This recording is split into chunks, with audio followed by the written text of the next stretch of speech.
Josué, capítulo 20.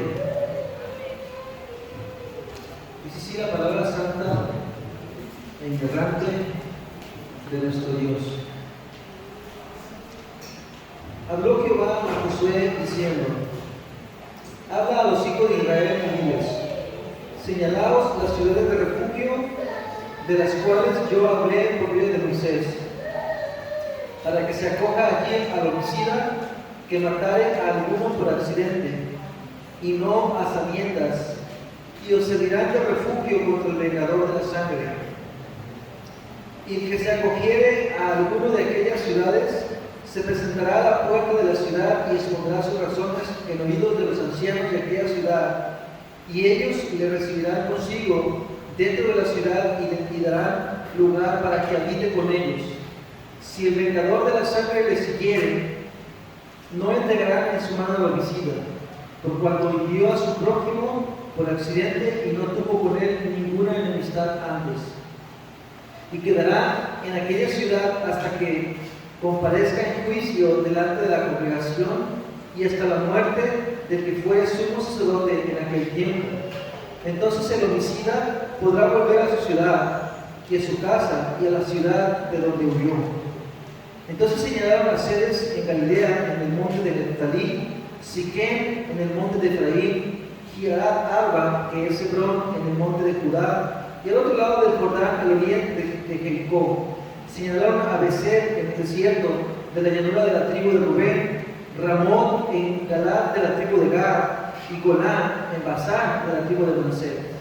Estas fueron las ciudades señaladas para todos los hijos de Israel y para el extranjero que morase entre ellos, para que se acogiese a ellas cualquiera que hiriese a alguno por accidente, a fin de que no muriese por mano del vengador de la sangre, hasta que compareciese delante de la congregación.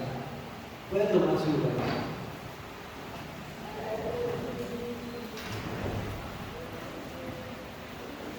¿Cómo están mis amados hermanos esta semana? ¿Cómo se la pasaron esta semana? Mucho trabajo,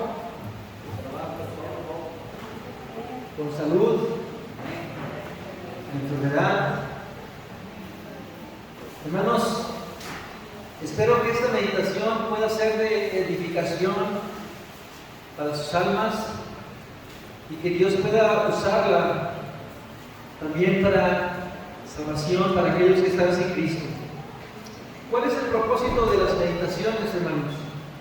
El propósito es poder sacar ciertas aplicaciones a nuestra vida, o sea, hacer una contextualización, de traer el contexto histórico de lo que sucedió en el Antiguo Testamento y, hermanos, hacer la contextualización del Nuevo Testamento, pero también a la luz de nuestras vidas en la actualidad.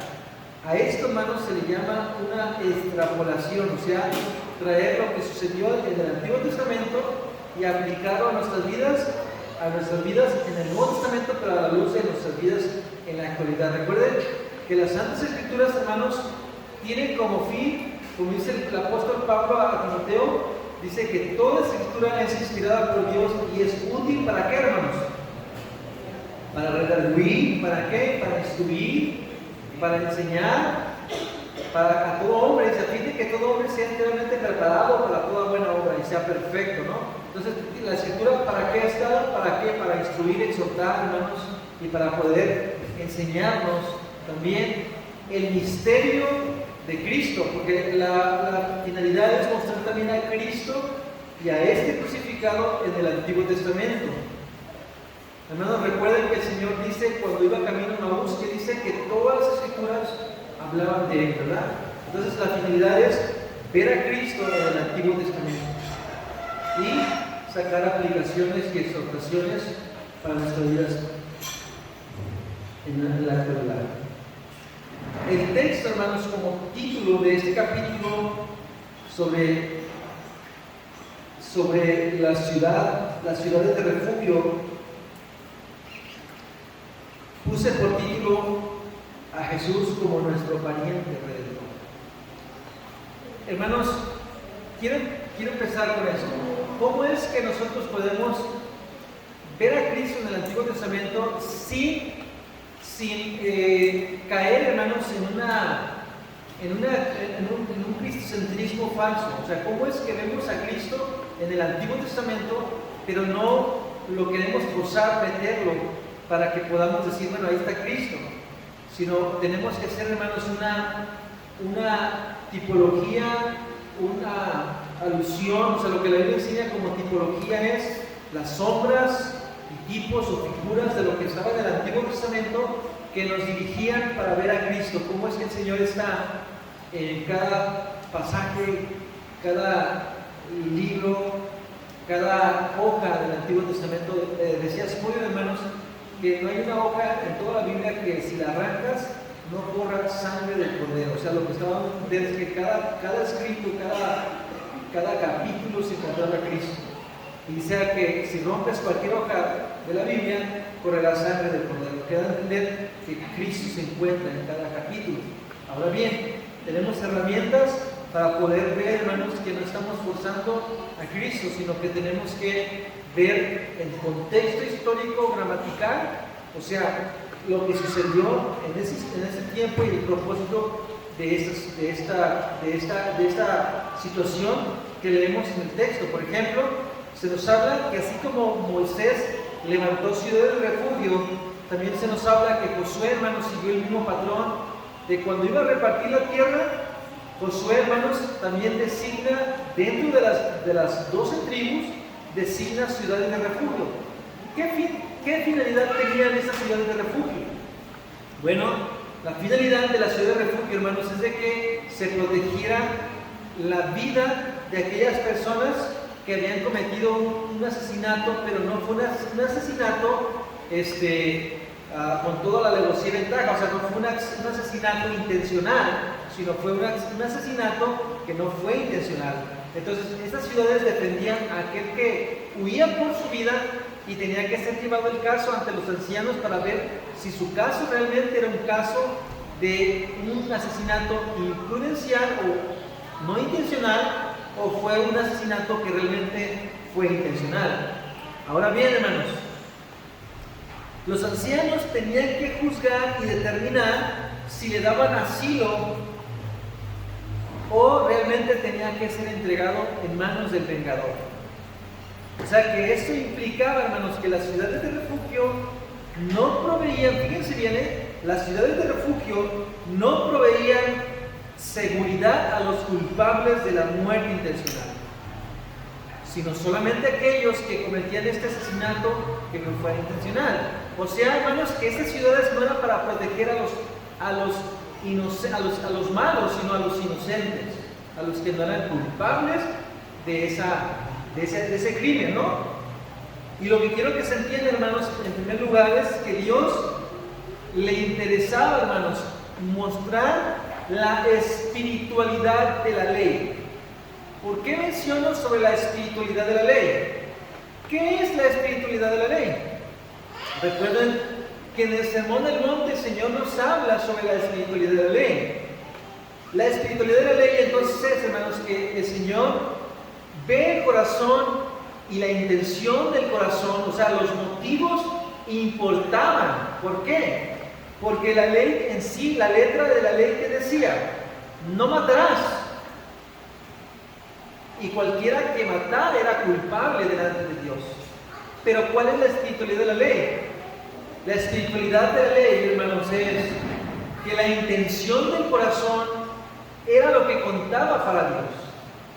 Jesús dice en el Sermón del Monte, habéis oído que fue dicho, no matarás. Pero ¿qué dice el Señor? Pero yo os digo que cualquiera que se enoje contra su prójimo ya es culpable de ser homicida. O sea, fíjense, hermanos, que la protección era para aquellos que asesinaran, pero sin la intención del corazón. Y el Nuevo Testamento enfatiza que para el Señor pecado no es solamente quitarle la vida a alguien, sino pecado, hermanos, es la intención de mostrar odio contra las personas. Si en tu corazón muestras odio y insultas a alguien, aunque no hayas cometido el hecho físico, se implica que tú eres culpable de cometer o quebrantar el mandamiento de no matarás. Noten, hermanos, que entonces aquí el Señor da protección a aquellos que cometen el crimen, pero no es intencional. O sea, lo que importa aquí es que el Señor está resaltando el espíritu de la ley. ¿Sí tiene claridad de eso, no? El espíritu de la ley es que cuenta la intención del corazón. O sea, el hecho es que el vengador de la sangre no puede hacerle daño a alguien que cometió un crimen porque no lo hizo con la intención de cometerlo. Y Dios protegía a esas personas en ciudades de refugio, donde estas ciudades servían para darle protección, asilo, y no podía hacer nada el vengador hasta que no se llevara un juicio donde los ancianos juzgaran y determinaran si el crimen fue intencional, hermanos. O sea que lo que importa aquí es que sí importa la intención del corazón, y que importa, hermanos, que se está enfatizando, hermanos, la espiritualidad de la ley, no solamente la letra. Jesús dijo: habéis oído que fue dicho, no adulterarás, pero yo os digo que cualquiera que ve a una mujer para codiciarla, ya adulteró en su corazón. ¿Qué es la espiritualidad de la ley? Lo que importa es que Dios ve el corazón y no solamente ve las obras. Recordemos en el Salmo que leyó el hermano Simón, que Jehová ve todas las obras de los hombres, que Jehová ve todo lo que es del hombre, sus acciones, sus obras y su corazón. Amén, hermanos. Entonces te das cuenta que las ciudades de refugio era para proteger, que la intención contaba. O sea, no es el hecho de que no cometió el crimen, puede ser que haya cometido el asesinato, pero el hecho de que la protección se le daba era el hecho de que la persona era inocente en el sentido de la culpa del corazón. Es decir, el motivo importaba. Entonces, se puede enfatizar aquí, hermanos, que la espiritualidad de la ley siempre había sido mostrada en el Antiguo Testamento. Y no es una doctrina nueva que el Señor Jesucristo enseñó en el Sermón del Monte, sino que el Señor estaba dando la verdadera interpretación del Antiguo Testamento de la ley del Señor. No solamente una letra muerta, sino era una letra viva, que implicaba, hermanos, el corazón del hombre. Esto nos hace ver, hermanos, que aquellos que odian serán culpables de asesinato, aun si no han quitado la vida del prójimo. Y que siempre ha sido así, tanto en el Antiguo Testamento como en el Nuevo Testamento. Y que la Biblia dice en el Nuevo Testamento que la paga del pecado es muerte. Por lo tanto, si tú en alguna ocasión has odiado, tú eres culpable de pecado y tú estás destituido de la gloria de Dios. Y tú serás condenado, y para ti no hay ciudad de refugio. Para ti no hay esperanza. Lo que la Biblia está enseñando es que la ciudad de refugio era para aquellos que cometían asesinato pero sin intención. Pero si tú alguna vez has cometido una intención de odiar a alguien, tú eres culpable y para ti no hay esperanza hasta ahorita. Pero Dios promete esperanza. Por eso les dije, vamos a ver cómo es que este texto apunta a Cristo, ¿no? Y cómo es que Cristo se encuentra aún en esta ciudad de refugio. Fíjense, hermanos, si la intención del corazón para Dios contaba, y si no habían hecho malicia o premeditación, no eran considerados culpables y por lo tanto no serían responsables del acto del asesinato. Y por lo tanto el vengador de la sangre no podía hacer nada contra tal persona. Y de hecho había una protección todo el tiempo que el sumo sacerdote viviera en esa ciudad de refugio, y no podía hacer nada. Aún así que él sintiera todavía ese deseo de vengarse, era protegido por Dios mismo, hermanos, porque Dios está presente en una justicia que finalmente se manifestaba, hermanos, a través de estas ciudades de refugio. Esto, hermanos, es claro, no indica la muerte, pero sí centra la espiritualidad de la ley del Señor. O sea, el propósito de esto no era vindicar el asesinato, sino el propósito era mostrar que existe, hermanos, la espiritualidad de los mandamientos y que estaban presentes aún en el Antiguo Testamento. Ahora bien, hermanos, vayámonos a aquel que era el vengador. ¿Quién era el vengador de la muerte? Supongamos, hermanos, que una mujer quedaba viuda porque el esposo muere por accidente. Entonces, hermanos, quien vengaba la muerte de tal persona era el pariente más cercano de esta mujer. Podía ser el tío, podía ser el hermano, podía ser alguien cercano a la familia que fuera un pariente cercano, que fuera aquel que vengara la muerte. Pero supongamos que esta persona sí era culpable y sí lo hizo intencionalmente. Hubo una disputa y finalmente había odio en el corazón de tal persona. Entonces esta persona, el pariente más cercano, tenía la responsabilidad de ir y hacer justicia, o sea, de que se vengara, y no era pecado de que se llevara a esta persona criminal ante la autoridad, los jueces, y que esos jueces, si determinaban que era culpable, la ciudad de refugio no le servía a él, sino que era entregado a las manos del vengador. Por esa razón era un pariente cercano que tenía que aplicar la sentencia de muerte, porque se estaba vindicando, ¿qué, hermanos? La justicia. Amén. Entonces tenía que ser entregado a esta persona. Ahora bien, aquí podemos ver una tipología, hermanos. Principalmente, ya quiero hablar acerca de la tipología, ¿no? ¿Cómo es, hermanos, que Jesucristo es nuestro pariente redentor? ¿Qué es un redentor? Bueno, un redentor, hermanos, es aquel pariente cercano que ofrece protección a la familia. Por ejemplo, en el tiempo de Ruth y Boaz, sucede, hermanos, que Ruth quedó viuda, sucede que Noemí quedó viuda, sin hijos, sin descendencia, estaba desprotegida. Entonces, aquella persona cercana a Noemí era aquella persona que era la indicada de ofrecer protección a la familia. Y una forma de proteger a la familia era aquel redentor que compraba la tierra, tomaba el lugar del marido para proteger a la familia. Y recuerden que en la historia de Ruth y Boaz había un fulano, ¿no? Aquel pariente muy cercano. Pero aquel pariente muy cercano tenía que renunciar, hermanos, a su heredad, y al momento de poder acercarse a Ruth y casarse con ella, renunciaba a tener una descendencia propia, y resulta ser que la descendencia de él iba a ser descendencia de Noemí y del marido. Así que la descendencia era de esa familia. Pero entonces el pariente redentor, hermanos, tenía que redimirla de esa manera para poder darle una heredad a Noemí y su familia. Entonces, lo que hace Boaz, como ve que el pariente más cercano a ese fulano era Boaz, lo que hace Boaz es redimir a Noemí casándose con Ruth. Recuerden, hermanos, que Ruth y Boaz, de él viene el linaje de nuestro Señor Jesucristo. Pero el punto es que el redentor no solamente era aquel que protegía a la familia, hermanos, dándole una heredad, sino el redentor, según Números, también era aquel vengador de la sangre, aquel que protegía a la familia, haciendo venganza acerca de aquel que le quitaba la vida al esposo. Entonces, hermanos, un redentor en el Antiguo Testamento no solamente era aquel que proveía, hermanos, que el recurso y la provisión de la tierra para que la familia pudiera estar sustentada y protegida, sino también aquel que vengaba la situación del pariente más cercano. Amén, hermanos. Entonces, un redentor, ¿qué era? Alguien que protegía a la familia en lo que requería ser protegida. Ok. ¿De qué manera este ejemplo nos apunta a Cristo como nuestro pariente redentor? Bueno, en primer lugar, hermanos, enfatiza que todos nosotros que hemos pecado, todos aquellos que han pecado y han quebrantado la ley de Dios, la ley no ofrece, hermanos, misericordia. La ley que manifiesta la justicia de Dios ofrece condenación a todos los que han pecado.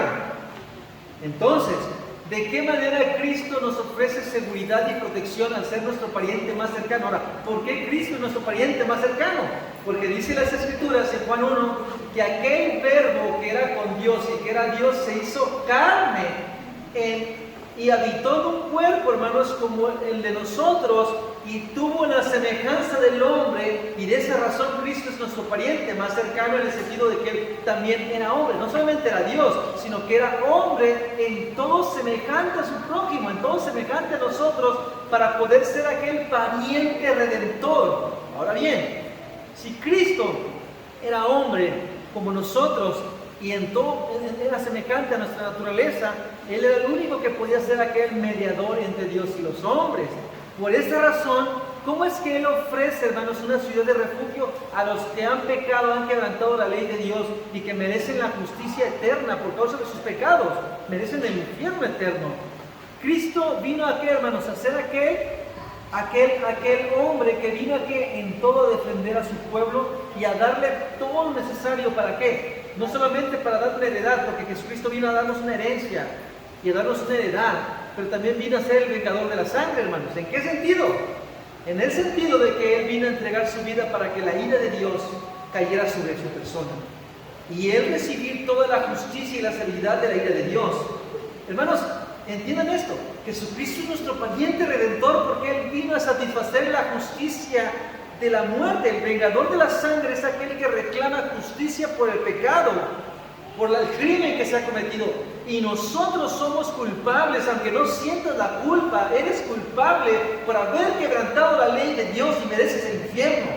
Por lo tanto, el único fiador y redentor, aquel más cercano que vino a ser nuestro pariente redentor, es Cristo, el único que vino a satisfacer la deuda por el pecado. Y vino a pagar la deuda por el pecado y vino a ofrecernos una herencia incorruptible, hermanos. Por esa razón es que la ciudad de refugio tipifica a Cristo como aquel pariente, aquel hombre que era el vengador de la sangre, era aquel que apuntaba a Cristo como aquel que vino a ser aquel, satisfizo la justicia por el pecado que nosotros hemos cometido.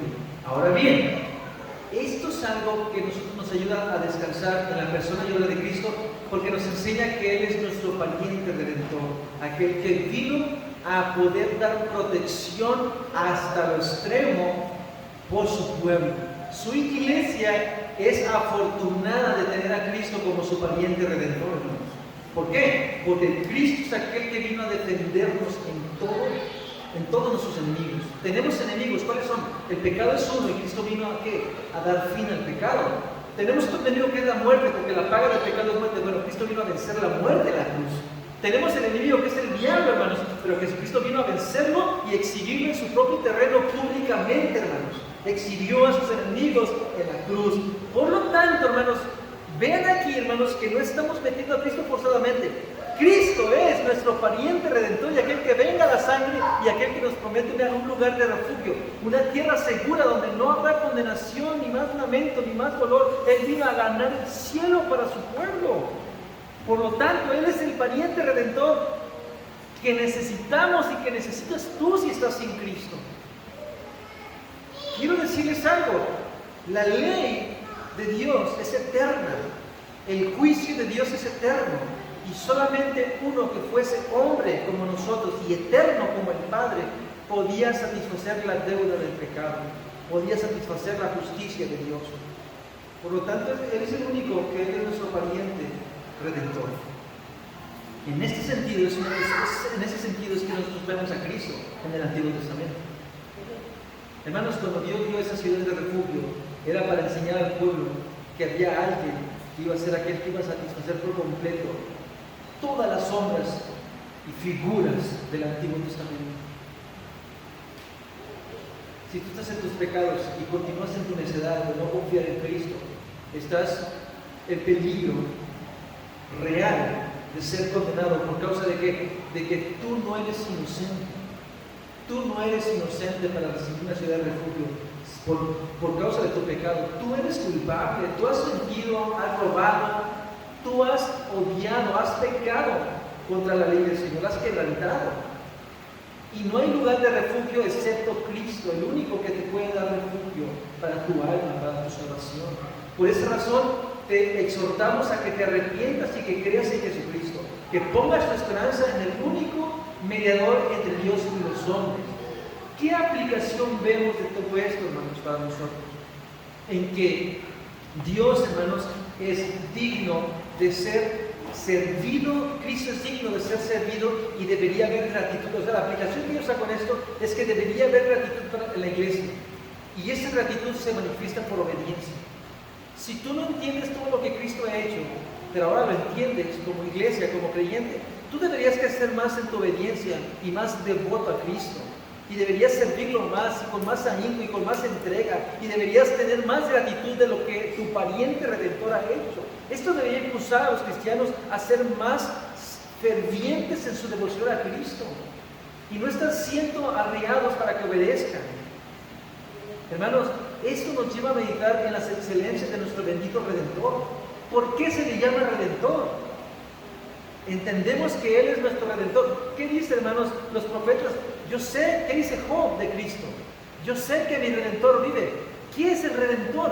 El Redentor es aquel, hermanos, que ofrece seguridad y que ofrece consuelo y que ofrece salvación y que ofrece protección íntima y personal.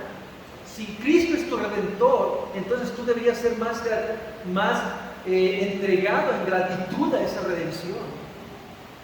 Él es tu protector. Él merece ser honrado y servido, hermanos. Él no merece que nosotros le demos a Dios, en cierta manera, las obras de nuestro tiempo, las obras de nuestro dinero, las obras de nuestra devoción. Hermanos, no le estamos dando a Dios algo que Él no merezca. Le estamos dando a Dios algo que Él merece. En todo Él merece toda la alabanza y toda la gloria. Qué triste es que vengamos a fuerzas a la iglesia o que vengamos sin ánimo a la iglesia. No, deberíamos venir con ánimo a la iglesia porque entendemos que Él es la ciudad de refugio. El único que nos va a librar de la ira que vendrá, en el juicio que vendrá, es Cristo. Pero no somos protegidos porque somos justos. Somos protegidos por la justicia de Él. Somos protegidos por la obra de Cristo, su muerte en la cruz. Somos protegidos por lo que Él hizo, hermanos. Pero no en virtud de que somos justos, como aprendimos hace rato, sino en virtud de la justicia de Él. Él es nuestra roca más segura. Por esa razón debería ser movido a gratitud y a devoción. Esa es la aplicación que yo saco de este texto. Y también el texto nos habla, hermanos, de cómo el Señor proveyó esto para enfatizar y explicar acerca de esta espiritualidad de su santa ley. Entonces vemos el carácter de nuestro Dios, porque vemos que Dios, al ser omnipresente y omnisciente, Él ve nuestro corazón y Él ve nuestros motivos y Él ve nuestras acciones y Él juzga con justicia, hermanos. Él va a juzgar con justicia todas las intenciones del corazón, porque para Dios importa la intención. Y si tú en tu intención has pecado, hermanos, ¿por qué es que están ligados los mandamientos con la codicia? ¿Por qué está ligado el robar con la codicia? Porque ¿qué es codiciar, hermanos? Es robar algo que no tienes. Eso es codiciar, cuando deseas algo que no te pertenece a ti, que es de tu prójimo. Pero aunque no te lo robes, literalmente, en el momento de sentir ese deseo por cosas que no te pertenecen, estás codiciando y estás pecando, estás quebrantando la ley. Ahora, la pregunta es, ¿quién no ha hecho eso? ¿Quién no ha codiciado? ¿Quién no ha mentido? ¿O ha hecho mentiras piadosas? O sea, digo así, ¿por qué? Porque no existen mentiras piadosas. O mientes o no mientes, pero si mientes, aunque digas verdad a medias, es mentira. Por eso digo así, hermanos, mentiras piadosas no existen. O mientes o no mientes, pero si mientes ya no dijiste la verdad. Y si mientes por cualquier causa, por ganar algo, por defender la reputación de alguien o tu propia reputación, estás pecando contra Dios. Y Dios ve la intención del corazón y Él sabe si pecaste de esa manera. Ahora bien, cuando dice la Biblia no adulterarás, no está ligada a la codicia, porque Cristo, cualquiera que codicia a una mujer, ya está adulterando. Noten ahí cómo hay una implicación a la codicia con los otros mandamientos. No tendrás dioses ajenos delante de ti. ¿Qué implica, hermanos? Que cuando tú te adoras a ti mismo, adoras otras cosas fuera de Dios, estás codiciando. Te estás codiciando a ti mismo, estás codiciando a otras cosas. Pero finalmente vemos que hay una implicación entre el primer mandamiento y el 10º mandamiento. Este es el sentido de la espiritualidad de la ley, hermanos. Y vemos aquí en Josué 20 cómo es que la espiritualidad está implícita. ¿Por qué? Porque Dios veía, juzgaba, o daba esa ciudad de protección a la intención del corazón y no tanto al hecho de que se cometió el crimen. Noten ahí la importancia, hermanos. La importancia es esto, de que no importa, fíjate, no importa si mataste a alguien, lo que importa es si sentiste odio contra esa persona. porque pudo haber sido accidentalmente y ser inocente del asesinato. Hermanos, ¿por qué fue culpable Caín de su pecado? Porque dice la Biblia que odió a su hermano, dice la Biblia que sintió envidia de su hermano, sintió celo de su hermano, porque la ofrenda de su hermano fue aceptada. Entonces noten ahí que Caín mató a su hermano en su corazón, después lo realizó, pero principalmente lo hizo en su corazón. Por esa razón, hermanos, vemos que Caín manifiesta, más bien Dios manifiesta la intención de la ley espiritual desde el principio. Amén.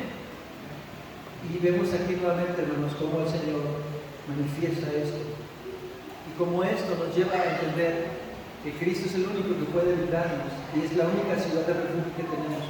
Hermanos, ahorita no tenemos una ciudad geográfica, aquí nos ofrece protección.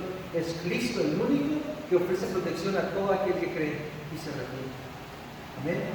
Espero que esto nos lleve a ver cómo es que Cristo se encuentra en toda la Escritura, cómo es que el Evangelio se encuentra en toda la Escritura. Amén.